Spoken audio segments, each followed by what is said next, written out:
Just कमेर के सातवें एपिसोड में हम देखते हैं कि वो खूनी यूजन को मारने ही वाला होता है। तभी वहाँ लैंड रेडी और मांडो आ जाते हैं, जिन्हें देखकर वो भाग जाता है। फिर हम यूजन को पुलिस स्टेशन में देखते हैं, जहाँ वो रिपोर्ट लिखाने आई थी, जहाँ सोयंग उनसे उस खूनी का हुलिया पूछती है, जहाँ यूजन को कुछ भी याद नहीं होता है क्योंकि वो बहुत डर गई थी। लेकिन उसे वो चाकू याद होता है, तो वो उसका फोटो बनाती है, जो देख सोयंग का फेस रिएक्शन बदल जाता है। फिर हम देखते हैं कि सोयंग सीरियल किलर जे का केस रिपोर्ट पढ़ रही होती है और उसी में उस चाकू का जिक्र होता है और वो कहती है दावन वो वापस आ गया। फिर हम बीटना को चीफ प्रोसिक्यूटर के साथ देखते हैं, जहाँ चीफ प्रोसिक्यूटर बीटना पे बहुत गुस्सा होते हैं, लेकिन फिर भी वो ऐसा नहीं दिखा रहे होते हैं और वो बीटना से कहते हैं मुझे उम्मीद है अगली बार से तुम सही तरीके से अपनी ट्रायल को जज करोगी। और वो बीटना को सजा के तौर पे उसके पुराने ऑफिस में ही ट्रांसफर कर देते हैं। फिर हम दावी को देखते हैं, जो सोयंग की बेटी है और वो हवांग चान जा रही होती है। तभी उसे दो लड़कियां अपनी तरफ बुलाती हैं। फिर वो दोनों दावी से पैसे मांगने लगते हैं और उसे बुली करने लगते हैं। तभी वहाँ बीटना आ जाती है और बीटना दावी को उनसे बचा लेती है। तब वो दोनों लड़कियां बीटना से बदतमीजी करती हैं। तब बीटना उन दोनों का कान पकड़ लेती है और नीचे पटक देती है। फिर हम दाउन की टीम को देखते हैं, जहाँ सोयंग तोंगुन से हवांग चान केस के बारे में बात करती है। तभी दाउन पूछता है क्या कुछ हुआ है हवांग चान में। तब वो दोनों इस बात को छुपा लेते हैं कि वहाँ पे कोई खूनी घूम रहा है। तभी सोयंग को उनके ऑफिस से कॉल आता है। फिर हम बीटना और दावी को देखते हैं, जिसे पुलिस स्टेशन लाया गया होता है। तभी वहाँ सोयंग और दाउन भी आ जाते हैं। तब सोयंग दूसरे पुलिस वाले से इस केस के बारे में पूछती है। तब वो पुलिस वाला सोयंग को इस केस के बारे में सब कुछ बता देता है। तभी वहाँ उन दोनों लड़कियां की माँ आ जाती है। तभी उनमें से एक की माँ बीटना से पूछती है क्या तुमने मेरी बेटी को मारा है। तो बीटना कहती है मैं इसे डिसिप्लिन सिखा रही थी। लेकिन उन दोनों लड़कियों की माँ बहुत चिल्ला रही होती है और कहती है हम लोग इस बात को कोर्ट तक ले जाएंगे और बीटना को सू करने की बात करने लगती है। तभी वो पुलिस वाला कहता है ये खुद ही एक जज है, जो सुन उन दोनों औरतों की बोलती बंद हो जाती है और वो अपनी बेटियों से ही कहती है तुम मुस्कुल जाती हो या ये सब करने चाहती हो। फिर बीटना वहाँ से चली जाती है। फिर हम दाउन को देखते हैं, जो मीजा से मिलने आता है, जहाँ मीजा दाउन से कहती है मुझे पता है तुम मेरे पास क्यों आए हो, तुम यही जानना चाहते हो ना मैंने ऐसा क्यों बोला कि अगर तुम दोनों साथ रहोगे तो तुम में से एक मर जाएगा। तब दाउन कहता है वो मुझे भी एक बार मार चुकी है, आपको विश्वास नहीं होगा लेकिन वो डेमन है। और वो मीजा से बीटना के बारे में पूछता है जो भी उसे मालूम हो। तो मीजा कहती है मैंने जो बोला वो बिल्कुल सच है कि तुम दोनों में से एक मर जाएगा, लेकिन ये चांस बहुत है कि तुम बच जाओगे। फिर वो कहती है मैं तुम्हारे पेरेंट्स को जानती थी, वो बहुत अच्छे थे,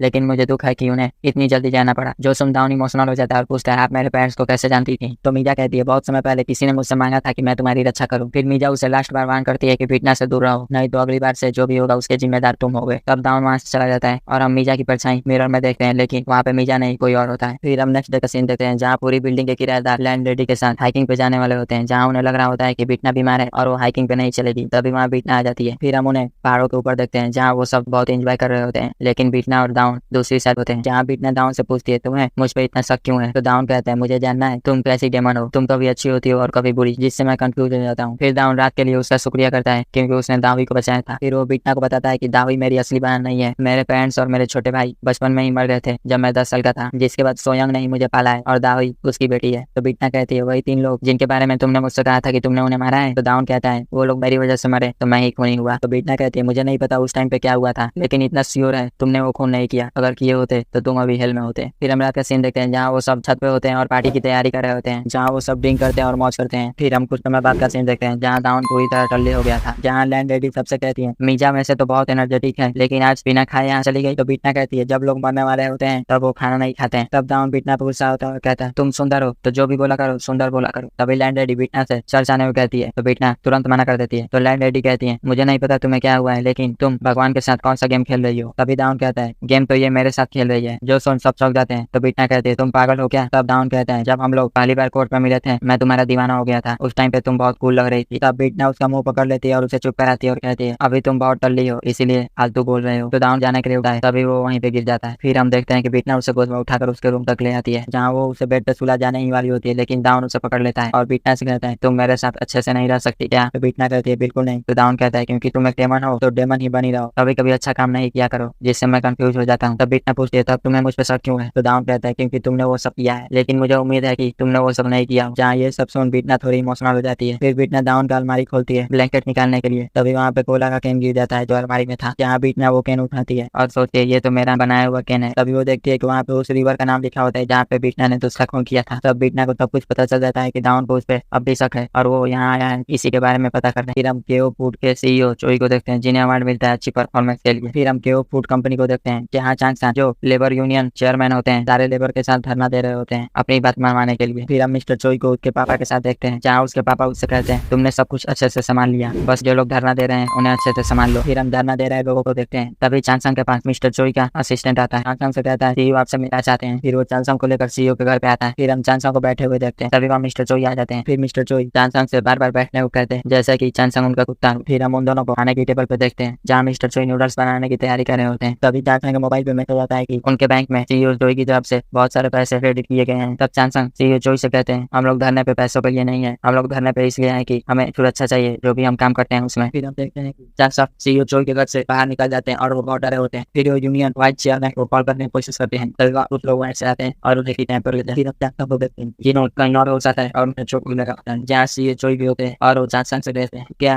गोल्फ खेलते हैं? अभी तो रात हो गए लेकिन मेरा मन गोल्फ खेलने का है। फिर वो एक एक करके गोल्फ बॉल से खेल रहा होता है और सारी बॉल से चांसंग को मार रहा होता है, जब चांसंग की हालत बहुत खराब होती है। फिर हम चांसंग को देखते हैं जो रोड पे अकेले जा रहे होते हैं, तभी वो गिर जाते हैं और उनके पॉकेट से वाइस की पाउडर वहीं रह जाता है। लेकिन फिर वो उठते हैं और आगे बढ़ने लगते हैं, लेकिन फिर से वो गिर जाते हैं क्योंकि उनकी हालत बद से बदतर हो चुकी थी। तभी हम देखते हैं कि वहाँ पे एक गाड़ी आती है। फिर हम यंग को देखते हैं जो पुलिस स्टेशन आई होती है अपनी माँ के साथ चांसंग का रिपोर्ट लिखाने, क्योंकि वो इन्हें मिल नहीं रहे थे। यहाँ पुलिस वाला कहता है इन्हें गायब हुए 1 दिन हुआ है और वो अपने पैरों पे खड़े हो सकते हैं, तब हम इनका रिपोर्ट इतनी जल्दी नहीं लिख सकते हैं। फिर हम सर्जेंट क्लीनर शॉप को देखते हैं और ये सब वही शॉप है जो बीटना के लिए क्लीनिंग का काम करती है। तभी वहाँ से यंग जा रही होती है, तभी डोंग जो एक क्लीनर है यंग से बातें करने की कोशिश करता है, जहाँ वो देखता है यंग की हालत बहुत खराब होती है और वो यंग से इसका रीजन पूछता है, जहाँ यंग कहती है मेरे पापा, और वो टूट जाती है। तब उसकी माँ उसे लेकर वहाँ से चली जाती है। फिर हम बीटना और मांडो को उन्हीं दोनों क्लीनर के साथ देखते हैं, जहाँ बीटना क्लीनर से कहती है मैं उसे क्यों ढूंढूं। तभी जे यंग कहता है वो आदमी बहुत अच्छा है, वो हमारा पड़ोसी है, वो हमेशा ब्रेड खरीदता था और सारे गरीबों को बांट दिया करता था। तब डोंग बीटना से कहता है हो सकता है उसका किडनैप नहीं बल्कि मर्डर हुआ हो और आपको तो खूनी की जरूरत है। फिर बीटना कहती है मान लो कि वो मर गया है तो उसका खूनी कौन है? तो डोंग सीईओ चोई की फोटो दिखाता है। फिर बीटना उसी स्टोर में शीशे पे चांसंग का नाम लिखती है, लेकिन वहाँ कुछ नहीं होता है। तो बीटना क्लीनर से कहती है वो मर गया है। फिर हम नेक्स्ट डे जंगल का सीन देखते हैं, जहाँ एक आदमी को चांसंग की लाश फांसी पे लटके मिलती है। फिर हम सीईओ चोई को पुलिस स्टेशन में देखते हैं, क्योंकि इन्हें बुलाया गया होता है चांसंग के खून के बारे में पूछताछ करने के लिए। यहाँ सोयम सीईओ चोई से पैसों के बारे में पूछती है जो चांसंग के अकाउंट में इन्होंने भेजा था। तो सीईओ के वकील बोलते हैं हमने भेजा था क्योंकि चांसंग इन्हें धमकी दे रहा था। फिर दाउन सीईओ से पूछता है आपने गुंडे क्यों हायर किए, उन्हें किडनैप और पीटने के लिए? सीईओ चोई कहते हैं मुझे कुछ नहीं पता है। तब दाउन रिकॉर्डिंग डिवाइस दिखाते हुए कहते हैं हमें ये डिवाइस मिला है। फिर वो उस डिवाइस को प्ले कर देता है जिसमें ये साफ साफ रिकॉर्डेड होता है कि सीईओ चोई चांसंग को मार रहे होते हैं। सीईओ चोई कहते हैं उस रात हमने डिनर किया, फिर हम लोगों ने गोल्फ खेला, तो ये थोड़ा सा एक्सीडेंट हो गया उस टाइम पे। फिर हम देखते हैं कि सीईओ चोई को छोड़ दिया जाता है क्योंकि पुलिस वालों के पास कोई सबूत नहीं होता है। फिर हम सीईओ चोई के फादर को देखते हैं जो असेंबलीमैन जंग के पास आए होते हैं उनकी मदद मांगने के लिए, जहाँ असेंबलीमैन जंग तैयार हो जाते हैं कुछ जमीन के बदले। फिर हम देखते हैं कि प्रोसिक्यूटर ये केस बीटना को देते हैं। फिर हम बीटना को कोर्ट में देखते हैं, जहाँ वो इस केस से रिलेटेड सब कुछ पढ़ के प्रोसिक्यूटर को अपना क्वेश्चन पूछने को कहती है, जहाँ प्रोसिक्यूटर कुछ नहीं पूछता है और वो सीईओ चोई के वकील को इशारा करता है जो देख बीटना सब कुछ समझ जाती है। फिर वो सीईओ चोई से पूछती है तुमने चांसंग को गोल्फ बॉल से क्यों मारा और उसे किडनैप क्यों कराया? सीईओ चोई कहता है मैंने उन्हें जानबूझकर नहीं मारा, वो एक गेम में एक्सीडेंट था और वो लोग सिक्योरिटी कंपनी के एम्प्लॉइज थे। मैंने उन्हें सिर्फ अच्छी तरह से चांसंग को घर पहुंचाने को कहा था। जहाँ कोर्ट के पास कोई एक्स्ट्रा सबूत नहीं होते हैं कि सीईओ चोई ने चांसंग को मारा है। तो बीटना कहती है मैं इस केस का डिसीजन अगली बार बताऊंगी। फिर बीटना अपने केबिन में आ जाती है, जहाँ उसकी असिस्टेंट से बताती है कि डाउन ने कॉल किया था, वो आपसे कैफे में मिलना चाहता है। फिर हम बीटना और डाउन को कैफे में देखते हैं, जहाँ बीटना डाउन से कहती है सीधा पॉइंट पे आ जाओ। तब डाउन कहता है चांसंग की फैमिली को लगता है उनका मर्डर हुआ है, क्या तुम उनसे मिल सकती हो? तो बीटना कहती है मेरे पास समय नहीं है और जाने के लिए उठती है। तो डाउन कहता है वो लोग हम लोगों को प्रेशर दे रहे हैं पुलिस वालों को ये केस बंद करने के लिए, तो कोई बात होगी ना? तो बीटना कहती है उसमें मैं क्या करूँ, ये सब तुम्हारा काम है मेरा नहीं। तो डाउन कहता है तुम डेमन हो, मुझे लगा तुम्हें कुछ ना कुछ पता चल जाएगा। फिर हम बीटना और डाउन को चांसंग के बॉडी के पास देखते हैं, जहाँ बीटना चांसंग के सर पर अपना हाथ रखती है। डाउन पूछता है तुम क्या कर रही हो? तो बीटना कहती है तुम्हें जानना था ना ये सुसाइड है या मर्डर। फिर वो आंखें बंद कर लेती है और बीटना को सब कुछ दिखने लगा है, कैसे गुंडों ने चांसंग को किडनैप किया और सीईओ चोई ने उन पे बहुत बार हमला किया और कैसे उन लोगों ने उन्हें फांसी लगा दी। लेकिन बीटना डाउन से झूठ बोलती है कि इन्होंने सुसाइड किया है। फिर हम सोयंग और डोंगहोन को देखते हैं जो हवांग चान में पहरा दे रहे होते हैं ये देखने के लिए वो कौन खूनी है जो इस एरिया में घूम रहा है। तब डोंगहोन कुछ खाने के लिए खरीदने के लिए जाता है। फिर सोयंग जब अकेली कार में होती है तभी वो एक आदमी को देखती है जो उस एरिया में घूम रहा होता है और उसके पास चाकू होता है। तब वो उसका पीछा करने लगती है, जहाँ वो भागने लगता है। फिर वो आदमी उनके पीछे छुपा होता है और अचानक से उन पर हमला कर देता है, लेकिन वो आदमी सोयंग को पत्थर से मार वहाँ से फिर से भाग जाता है और सोयंग फिर से उसका पीछा करने लगती है। फिर हम देखते हैं कि वो आदमी एक ऐसी जगह पहुंच गया था जहाँ आगे रास्ता बंद होता है और सोयंग गन तान देती है उस पर, कहती है अगर कुछ भी किए तो मैं गोली चला दूंगी, वो तुम ही थे और मुझे तुम्हारा 25 सालों से इंतजार था। फिर वो अपने गन को लोड करती है। फिर हम बीटना और डाउन को देखते हैं जो घर आ रहे होते हैं, तभी उन्हें डोंगहोन दिखता है। तभी डोंगहोन देखता है सोयंग कार में नहीं है, तभी उन्हें गोली चलने की आवाज सुनाई देती है। फिर वो लोग घबरा जाते हैं और सोयंग को ढूंढने लगते हैं। तभी डाउन वहाँ पहुंच जाता है जहाँ सोयंग ने उस खूनी पर गन तानी थी। तभी वहाँ बीटना भी आ जाती है, जहाँ डाउन कुछ देख घबरा जाता है और हम देखते हैं कि वहाँ पे बहुत सारा खून होता है, लेकिन सोयंग कहीं भी नहीं होती। और यहीं पे ये एपिसोड समाप्त हो जाता है। मिलते हैं नेक्स्ट एपिसोड में। अगर एक्सप्लेनेशन पसंद आए तो चैनल को सब्सक्राइब और वीडियो को लाइक करें। Thank you.